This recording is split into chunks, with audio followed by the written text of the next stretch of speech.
बाल चोटी वाली तू तो लग में हमर साली कौनो दोसर नहीं तोरे परिवार ही होगे कौनो दोसर नहीं तोरे परिवार ही होगे तोरा बहिनी के हम ही बता रही होगे तोरा दीदिया के हम ही बता रही होगे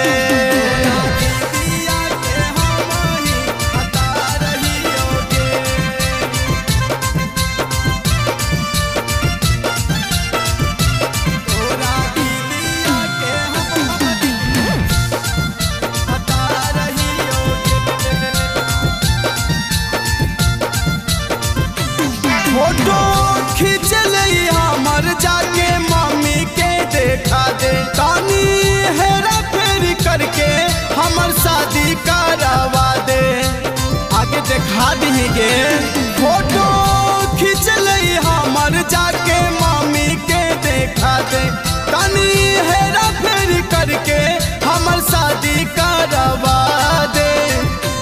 खर्चा लगतो जे भी करेला तैयार ही आओगे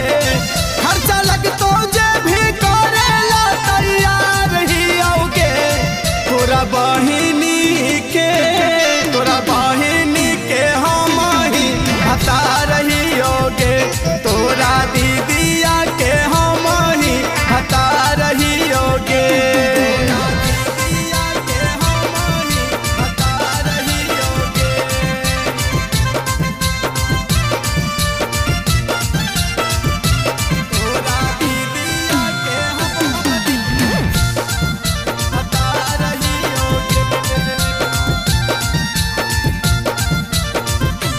कर दे ये तोले भलाई हो तो तोहरो भी भाला ना तो भाग जइबो लेके कैसे हो तो जाया माला आगे सुनो ही गे कर दे